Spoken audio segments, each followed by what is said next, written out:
Going into 2026, the real estate landscape has gotten much more competitive.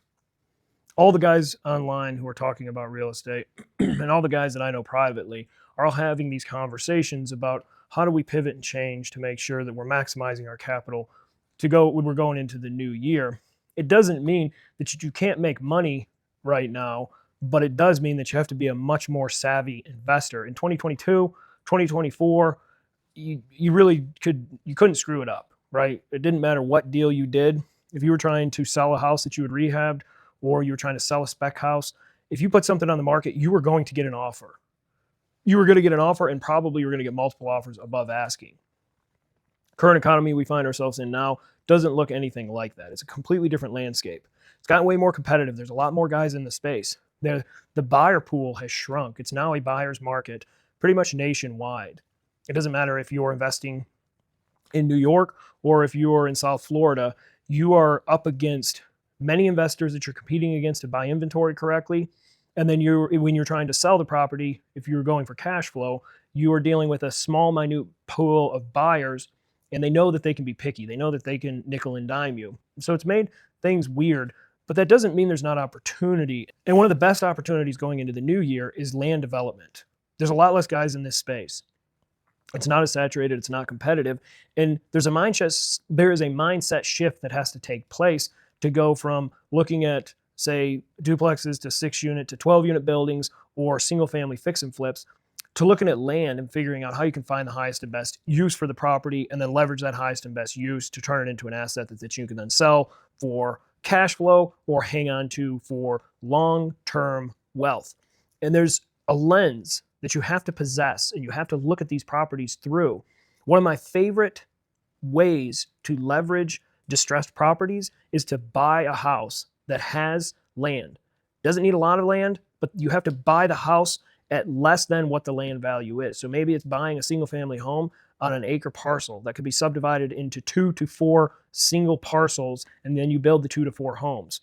Or you buy the land, tear the home down, subdivide it on paper, and then sell the 4 lots. These are the type of deals going into the new year that I'm looking at, because you have to get more leverage from your capital right now. You have to look at deals through a new lens because the traditional deals on the market have gotten really bad.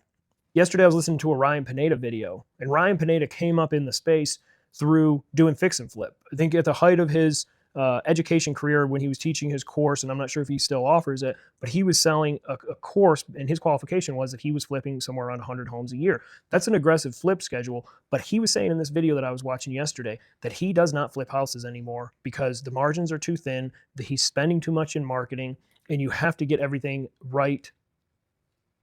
You have to get everything correct, or you end up losing money or not making a profit. So this is a guy who built an online presence, who has sold education courses around it, and who has helped a lot of new people get into the space. But even he's realized that at this stage in the game, it doesn't make sense to do rehab properties or to do fix and flip because it's just too competitive. You have to spend too much in your marketing dollar. Maybe you got to spend $10,000 to land a property, and then if everything doesn't go exactly right, you might only make $15,000 or $20,000, and it's too much liability, too much risk for that small amount of money.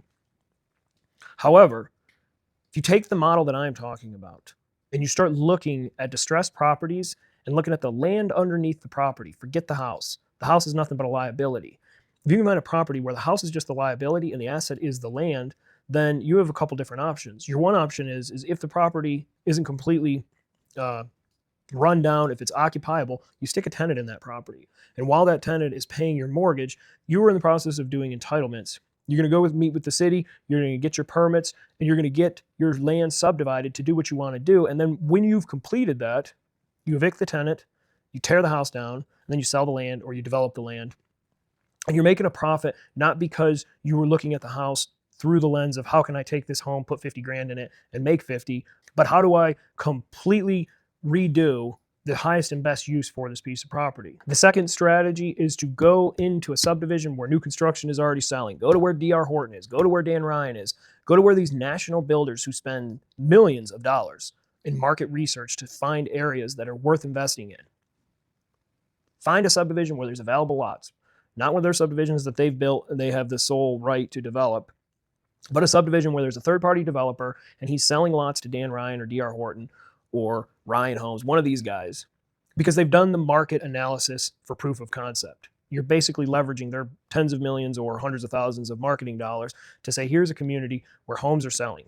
Find the home that they are selling for the highest price point. You don't want the lowest. You don't want a $200,000 build.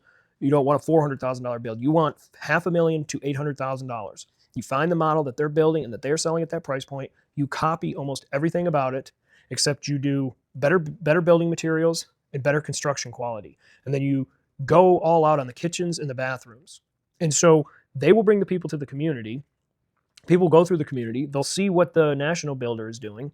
And then their realtor will take you to their home and they'll walk through yours and they're going to see that you're using a better building material. They'll see that you paid more attention to the details in the kitchens and bathrooms. They will see that you made little tweaks and improvements to make the home more desirable, and that the quality of the national builder's property will sell your property. I've done it, and a number of guys I know have made a lot of money doing this, because when you bring a buyer into these production home communities and they go look at the quality of a production home and then they see the quality of your spec home, it's like night and day. And that production home sells your property because people can detect where attention to detail has been spent and additional money was spent on material and building products. And if you stay in the price point of $500,000 to $800,000 and you keep your construction costs under $200 a square foot, you will make six figures, if not multiple six figures. Hope this video was helpful. If you got value out of it, like the channel, subscribe. See you on the next one.